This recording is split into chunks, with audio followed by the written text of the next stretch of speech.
सुनने में अजीब लग सकता है लेकिन है बात बिल्कुल सही। बिना नौकरी के सैलरी, बिना कामकाज किए सैलरी, और ये सैलरी कब तक? जब तक जिंदगी रहे तब तक, और जिंदगी ना रहे उसके बाद भी, और आपकी अगली जनरेशन की जिंदगी ना रहे तब भी, अगली की अगली जनरेशन ना रहे तब भी, और ये सब कुछ बिना काम किए। हाँ, बिना काम किए की बात कर रहा हूं। इसका मतलब ये नहीं कह रहा कि इसमें इन्वेस्टमेंट शामिल नहीं है। वन टाइम इन्वेस्टमेंट शामिल है, सिर्फ एक बार का इन्वेस्टमेंट है। वो आप इन्वेस्टमेंट डिसाइड करो, लाख, 10 लाख, 20 लाख, कितना भी, लेकिन उसके पैसे बदले में जो पैसा मिलेगा सर, वो मिलता ही रहेगा generation to generation to generation to generation. कैसे मैं ये बात कह सकता हूं भैया? ये बड़ा फेक लग रहा है, ऐसा थोड़ी होता है। अभी इसको कुछ इस तरीके से आप समझो। आपने अगर मुझे 100 रुपये दिए और मैं कहूं कि आपको 1 रुपये हर महीने में वापस करूं, तो मैं कितने महीने तक आपको वापस कर सकता हूं? 100 महीने तक, क्योंकि दिया आपने मुझे 100 रुपये और मैं 1 रुपये हर महीने आपको वापस कर रहा हूं, तो 100 ही महीने तक तो वापस कर सकता हूं, 100 रुपये खत्म हो जाएगा। लेकिन नहीं, मैं कह रहा हूं वो 1 रुपये हर महीने वापस 100 महीने तक नहीं सर, 1000 महीने तक, 1 लाख महीने तक मिलता ही रहे, मिलता ही रहे, मिलता ही रहे, मिलता ही रहे। फिर कैसा रहे? हो सकता है क्या सर? हो सकता है। आज इस कॉन्सेप्ट की हम बात कर रहे हैं, उस कॉन्सेप्ट का नाम है sir SWP, systematic withdrawal plan. जैसे आप SIP जानते हो, सिस्टमैटिक इन्वेस्टमेंट प्लान, हम किसी म्यूचुअल फंड में इन्वेस्ट करते रहते हैं हर महीने हर महीने हर महीने हर महीने, और एक बड़ा फंड कुछ सालों बाद हमारे को वापस मिलता है। उसी तरीके से SWP क्या होता है, यहां पर एक फंड, बड़ा फंड हम पहले ही डालते हैं, बदले में उसके बदले हमारे को हर महीने मिलता ही चला जाता है, लेते ही रहते हैं। स्पेशलिटी ये है कि जितना फंड हम डाल रहे हैं सिर्फ उतना फंड हमारे को वापस नहीं मिलता सर, उसके बियॉन्ड कितना फंड मिलता है जिसकी गिनती नहीं हो सकती। जैसा हमने बोला कि 100 रुपये 1 रुपये हर महीने, कब तक? जिंदगी के बाद भी मिलता ही रहे। कैसे हो सकता है सर ये? सर ये होता कुछ ऐसे है कि जैसे इसको लमसम कहते हैं। पहले आपको लमसम इन्वेस्ट करते हो आप किसी, ये भी किसी म्यूचुअल फंड में ही होगा। जैसे SIP हम किसी म्यूचुअल फंड में करते हैं, SWP भी हम किसी न किसी म्यूचुअल फंड में ही करेंगे। सिस्टमैटिक विड्रॉल प्लान हम वो किसी म्यूचुअल फंड में ही करेंगे। किस तरह का म्यूचुअल फंड होना चाहिए वो भी आज ही के सेशन में हम बात करेंगे। कुछ ऐसा समझो सर, मान लो आपके पास कहीं से रिटायरमेंट फंड आया, या कहीं इसको LIC मैच्योर हो गई, या कहीं से फिरौती मांग के आए हो, कोई डकैती करके आए हो, किसी से लूटपाट करके लाए हो, तो एक पैसा इकट्ठा हो गया आपके पास, मान लो किसी तरीके से। हाँ, मजाक कर रहा हूँ, 2 नंबर का काम नहीं करना, 1 नंबर के काम से कहीं से पैसा आया है, और मैं मान लेता हूँ ये पैसा आया है आपके पास 50 लाख रुपए। ये फंड आप हिसाब लगा सकते हो, 50 लाख क्या 25 लाख भी कर सकते हो, 10 लाख भी कर सकते हो, 1 लाख भी कर सकते हो। एग्जाम्पल के लिए मैंने 50 लाख ले लिया।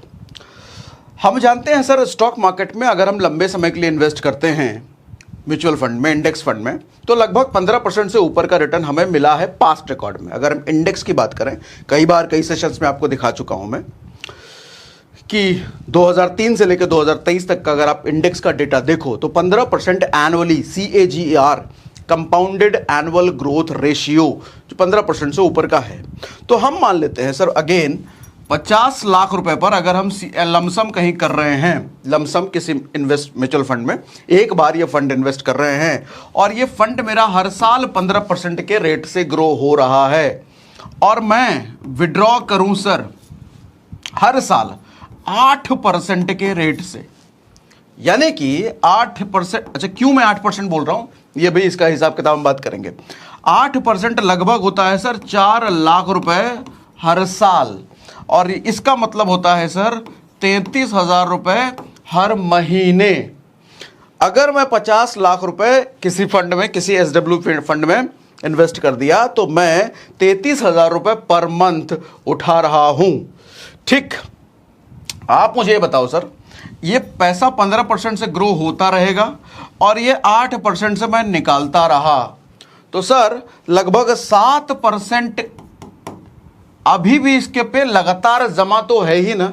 अच्छा, लमसम में भी जो हम पैसा इन्वेस्ट कर रहे हैं वो जिस फंड में लगा है, मतलब मार्केट तो ग्रो हो ही रही है, हम ये नहीं कह सकते ग्रो ही होती रहेगी हमेशा, ऐसा नहीं है। मार्केट अप डाउन होती है, नीचे भी होता है ऊपर भी होता है, नीचे भी होता है ऊपर भी होता है, लेकिन लंबे समय में हम जब देखते हैं 20 साल 25 साल में, तो हमारे को मार्केट ऊपर की तरफ ही जाता हुआ दिखता है। ठीक है, हम उस तर्ज पर बात कर रहे हैं। तो अगर हम देख रहे हैं कि 7% हर महीने फिर भी जमा है ही, तो सर हमारा फंड तो हमेशा ही पॉजिटिव में है, इस पर मेरे को इंटरेस्ट मिलता ही रहेगा। मैं जो निकाल रहा हूं कम ही निकाल रहा हूं। अच्छा, अब सवाल ये उठता है कि क्या मैं 8% के हिसाब से ही निकालूंगा? नहीं सर, ये हम चूज कर सकते हैं। 8% मैंने क्यों लिया? जनरली मैंने कुछ लोगों को सुना है जो कहते हैं कि 1% आपका जो इन्वेस्टेड फंड है उसका 1% हर महीने आप निकालो। यानी कि एक दूसरा एग्जांपल मैं 10 लाख का ले लेता हूं। 10 लाख का फंड अगर आपने लमसम करा तो उसका 1% होता है सर तकरीबन 10,000 रुपये। 10,000 रुपये हर महीने आप निकालो। लेकिन सर 1% अगर हर महीने आप विड्रॉ कर रहे हो तो साल का हुआ 12%। तो म्यूचुअल फंड ऐसा बड़ा मुश्किल होता है कि हर महीने हर साल आपको 12% से ऊपर का ही रिटर्न दे। CAGR लॉन्ग टर्म में अगर आप देखोगे तो 15 निकल आएगा, 12 से ऊपर निकल आएगा, लेकिन कई बार कुछ साल आपको 11 भी मिलेगा, 10 भी मिलेगा, 8 भी मिलेगा। ठीक है, तो मैं एक अच्छा रेशियो लेकर चलता हूं। अगर आपने ढंग के फंड में इन्वेस्ट किया है तो हर साल कम से कम 8 या उससे ऊपर ही रिटर्न देगा। लॉन्ग टर्म में तो 15 दे देगा, दे सकता है, लेकिन 8 से ऊपर देगा अगर अच्छा फंड हमारा है। तभी मैंने 8% लिया। 8% का मतलब होता है सर मंथली आपका जो इन्वेस्टेड फंड है उसका 0.66% या 0.5% ले लो, आधा % अगर हर महीने आप निकाल रहे हो, इट मीन्स कि 8% 7% के रेट से आप विड्रॉ कर रहे हो पैसा, तो आपका फंड हमेशा पॉजिटिव में रहेगा। पॉजिटिवली आपका फंड उधर मार्केट में ग्रो भी हो रहा है और आप विड्रॉ भी कर रहे हो। आप ही से मैं सवाल पूछता हूं सर, ये फंड आपका कब खत्म होगा? कब खत्म हो जाएगा? कब ऐसा पल आएगा कि 33,000 रुपये पर महीना जो आप निकाल रहे हो एक टाइम बाद ये खत्म हो जाएगा? कभी खत्म नहीं होगा सर, कभी खत्म नहीं होगा, क्योंकि फंड हमारा पॉजिटिवली हमेशा ग्रो हो रहा है, कभी खत्म नहीं होगा। सोच के देखो सर, बात बड़ी गहरी है। एक फंड आप कहीं डाल रहे हो, उसके बदले कुछ महीने का आप फिक्स कर रहे हो और वो निकलता ही चला जाए, निकलता ही चला जाए, निकलता ही चला जाए। सुना है ऐसा कॉन्सेप्ट कभी? सर हमारे लिए अवेलेबल है SWP में।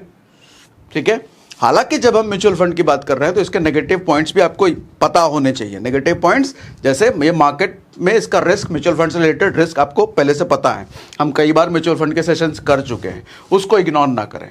हम जरूर यहाँ पे 7% प्लस लेकर चल रहे हैं, लेकिन ये कभी नेगेटिव भी हो सकता है, डाउन भी हो सकता है। ठीक है, लेकिन लंबे समय, बार बार बोल रहा हूँ, बार बार मैं लंबा समय इस्तेमाल करता हूँ क्योंकि लंबे समय में पॉजिटिव है। ठीक, इतनी बात समझ में आ रही है? अब इसके साथ हमारे को कई सारे मन में सवाल आए होंगे भी कि सर SWP है क्या? ये हम बात कर चुके हैं। टेक्निकली काम कैसे करता है ये मैं बात करेंगे। हाउ मच टू विड्रॉ, कितना हम विड्रॉ कर सकते हैं?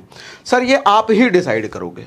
आप चाहो तो 15% भी हर महीने विड्रॉ कर सकते हो, लेकिन चक्कर ये है कि आपने अगर 15% हर महीने विड्रॉ करना शुरू कर दिया और मार्केट हर महीने 15% के हिसाब से ग्रो नहीं कर रहा है, तो आपका फंड जल्दी ही खत्म हो जाएगा। नहीं, 50 लाख रुपए आपने डाल दिया, कभी वो 11 से ग्रो हो रहा है, कभी 12 से ग्रो हो रहा है, कभी 10 से ग्रो हो रहा है, लेकिन आप तो कसम खा के बैठे हम तो 15 ही निकालेंगे 15% के हिसाब से, तो फंड आपका अनलिमिटेड टाइम के लिए नहीं जाएगा, कुछ ही समय में वो खत्म हो जाएगा, क्योंकि आपका जितना फंड है उसको आप खत्म करते चले जा रहे हो, चलते चले। ठीक, इतना समझ में आ रहा है ना? तो कितना विड्रॉ करना चाहिए सर? एक रेशियो जो मेरे हिसाब से है, ये कोई फिक्स नहीं है, हर कोई अलग अलग कहता है। कोई कहता है 1% मंथली निकालो, कोई कहता है 0.5% मंथली निकालो। मैं कहता हूं सर आपके फंड का 0.6%, 0.7% निकालो, यानी कि 8% एनुअली विड्रॉल का ये आता है। It's good. अगर अच्छा फंड में आप इन्वेस्ट कर रहे हो, अच्छे फंड की डेफिनेशन हम बताएंगे, अभी आज हम बात करेंगे, तो ठीक है ये नंबर। बेस्ट फॉर हुम, किसके लिए ये बेस्ट है सर? सर ये बेस्ट है उनके लिए जो कि अपना रिटायरमेंट प्लान कर रहे हैं, या फिर जो रिटायर हो चुके हैं, रिटायरमेंट फंड मिला है तो बहुत बढ़िया है। तो मतलब जो लोग रिटायरमेंट प्लान कर रहे हैं, रिटायर हो चुके हैं, उनके लिए बेस्ट है। देखो एक चीज़ समझो, अगर आपको मोटा वेल्थ बनाना है, बड़ा वेल्थ, तो बड़ा वेल्थ बनाने के लिए तो SIP ही है, क्योंकि आपका पैसा वहाँ डाला पैसा बढ़ रहा है, आप डाले जा रहे हो, लेकिन ये विड्रॉल है। तो वहाँ इन्वेस्टेड अमाउंट कम है, तो वहाँ यहाँ वेल्थ नहीं बनेगा। ये आपका डाला हुआ वेल्थ अनलिमिटेड टाइम तक हो सकता है आपको देता रहे, हाँ, लेकिन ये वेल्थ बना के नहीं देगा। एक मोटा वेल्थ तो आपको SIP ही बना के देगा। ठीक, विच टाइप ऑफ फंड, किस तरह के फंड में हमारे को इन्वेस्ट करना चाहिए सर? अगेन इसके लिए एक बार technical working of SWP, technically ये काम कैसे करता है, कैसे होता है, वो भी समझा दूंगा। फिलहाल इस सवाल का जवाब हम देते हैं, किस टाइप के फंड में। देखो, म्यूचुअल फंड का सीरीज हम जब कर रहे हैं तो हमने शायद लास्ट 3rd चैप्टर या 4th चैप्टर में हमने बात करा कि सर म्यूचुअल फंड कई टाइप के होते हैं। तो मैं कहता हूं सर, हाइब्रिड टाइप का अगर आप फंड लेते हो, इक्विटी फंड, जो पैसा आपका स्टॉक मार्केट में इन्वेस्ट करते हैं, वो भी हाइब्रिड टाइप का ग्रोथ प्लान अगर आप लेते हो तो ये अच्छा माना जाता है। क्योंकि मैं अभी गूगल पर भी सर्च कर रहा था, आपको करके दिखाता हूं। मैं अगर यहां पे लिखता हूं sir, top performing SWP funds, sorry, top performing SWP mutual funds, और मैं ये पहली लिंक जो आ रही है इसी को खोल देता हूं। तो इसी को लिंक में देखो सर, जो फंड आ रहे हैं, पहला इसने दिया है SBI इक्विटी हाइब्रिड फंड, ठीक है, ICICI प्रू इक्विटी एंड डेप्थ hybrid equity, India hybrid equity, ठीक है। तो कहने का मतलब सर, हाइब्रिड फंड क्या होते हैं? मिक्स टाइप के। वो सिर्फ और सिर्फ आपका पूरा पैसा स्टॉक मार्केट में ना डाल करके थोड़ा इधर उधर भी करेंगे, थोड़ा गोल्ड में डाल देंगे, थोड़ा इधर थोड़ा उधर। तो हाइब्रिड मतलब एक ही नस्ल का ना, 2-3 नस्ल का मिक्स, उसको हम कहते हैं हाइब्रिड, ठीक है। तो इक्विटी, डेट फंड क्या होता है? थोड़ा सेफ एंड सिक्योर है वो। इक्विटी है तो थोड़ा अच्छा रिटर्न देगा। ग्रोथ प्लान जरूर देख लेना, ग्रोथ हो तो ज़्यादा अच्छा है, ठीक है। तो इस तरह के आपके फंड होने चाहिए। देखो, म्यूचुअल फंड इतना दुनिया भर का म्यूचुअल फंड है ना कि ढूंढना म्यूचुअल फंड बहुत मुश्किल है कि कौन सा फंड अच्छा है। तो मेरा तरीका ये है, तो गूगल पे पूछो भैया टॉप परफॉर्मिंग म्यूचुअल फंड या टॉप परफॉर्मिंग SWP फंड।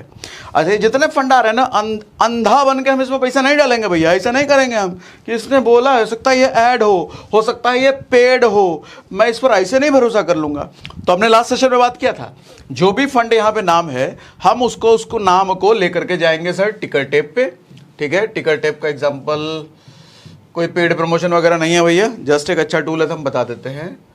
हमारे को ये खोल जा भैया, स्लो चल रहा है क्या? खैर मारो बोली। तो टिकर टेप पे इस सारे फंड को हम चेक करेंगे भैया, जो हमारा बही खाता सब बढ़िया बनाएगा, एक्सपेंस रेशियो वगैरह वगैरह सब कुछ हमने लास्ट सेशन में बात किया, वो सब हम चेक करेंगे। एक एक फंड का जो बेस्ट लगेगा हमको, हम उस फंड में पैसा डालेंगे। वेबसाइट पे भरोसा मत करना, पैसा सो दे करके नाम टॉप पे दिलवाने का होता है, तो ऐसा नहीं कुछ भी कहीं भी डाल दिए। अपना बुद्धि लगाना है, एनालाइज करना है टिकट टेप पे जाकर के, ठीक। इतनी बात समझ में आ रही है। अब हम वापस आ जाते हैं नोट पर। अगला क्या था सर? अब टेक्निकल वर्किंग क्या है SIP का, जरा ये समझ लो सर। सॉरी, SWP का टेक्निकल वर्किंग होता क्या है सर?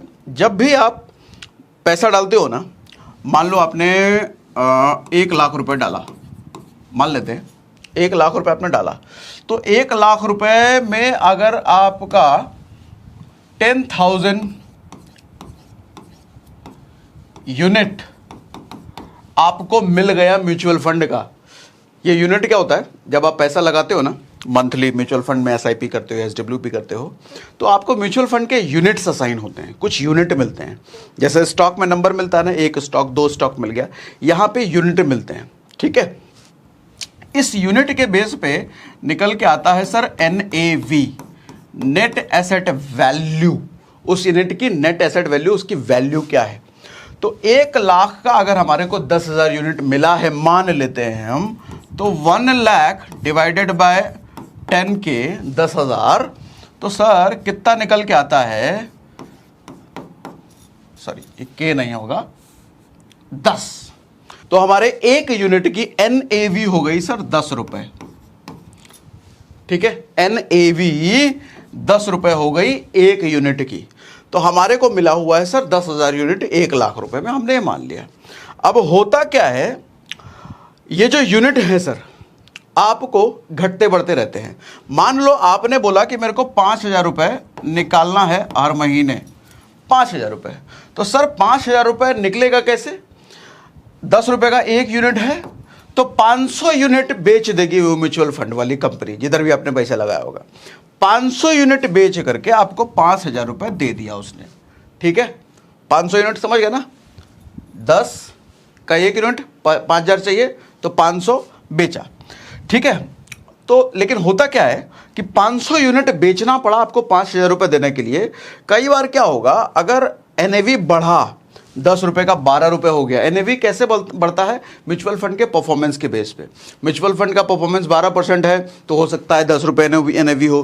म्यूचुअल फंड का रिटर्न 13% चला गया, हो सकता है 11 रुपए एनएवी हो जाए। म्यूचुअल फंड का रिटर्न 15% चला गया, हो सकता है एनएवी की वैल्यू और 12-13 रुपए बढ़ जाए। तो अब होगा क्या कि सर पहले आपको 500 यूनिट बेचना पड़ा था, आपको नहीं, म्यूचुअल फंड वाली कंपनी को 500 यूनिट बेचना पड़ा था आपको 5,000 रुपए महीना देने के लिए। हो सकता है एनएवी की वैल्यू बढ़ी तो हो सकता है 300 यूनिट बेचना पड़े आपको 5,000 रुपए देने के लिए। और बढ़िया परफॉर्म किया तो हो सकता है 200 यूनिट बेचना पड़े आपको 5,000 रुपए देने के लिए। इस तरीके से आपका यूनिट सेव रहता है, ज्यादा यूनिट रहे, कम यूनिट बेच करके आपको ज्यादा पैसा म्यूचुअल फंड वाली कंपनी दे पाती है, वो म्यूचुअल फंड अगर अच्छा परफॉर्म कर रहा है तो, ठीक है। तो ये टेक्निकल खेल होता है सर एसडब्ल्यूपी का। चीज अच्छी है, लेकिन हाँ म्यूचुअल फंड से जुड़े सारे रिस्क आपके ध्यान में होने चाहिए। कहते भी है mutual fund are subject to market risk, लेकिन हाँ अगर सब अच्छा चलता है, जैसा म्यूचुअल फंड का पास्ट रिकॉर्ड के बेस पे अगर हम अच्छे फंड में इन्वेस्ट करते हैं तो एक बहुत अच्छा टूल है। जनरेशन टू जनरेशन मंथली पैसा मिलता रहे उसको जनरेट करने का। उम्मीद करता हूं मैं समझा पाया आपको एसडब्ल्यूपी के बारे में। कुछ सवाल होता है तो कमेंट बॉक्स में लिख के ज़रूर बताइए, आगे के सेशन में मैं पिक कर लूँगा उसको। और कमेंट्स के हो सकता है रिप्लाई भले ना कर पाऊँ, लेकिन हर सेशन के एक कमेंट मैं पढ़ता हूँ। तो आज का सेशन में अगर मज़ा आया तो मुझे कमेंट बॉक्स में लिख के बताइए।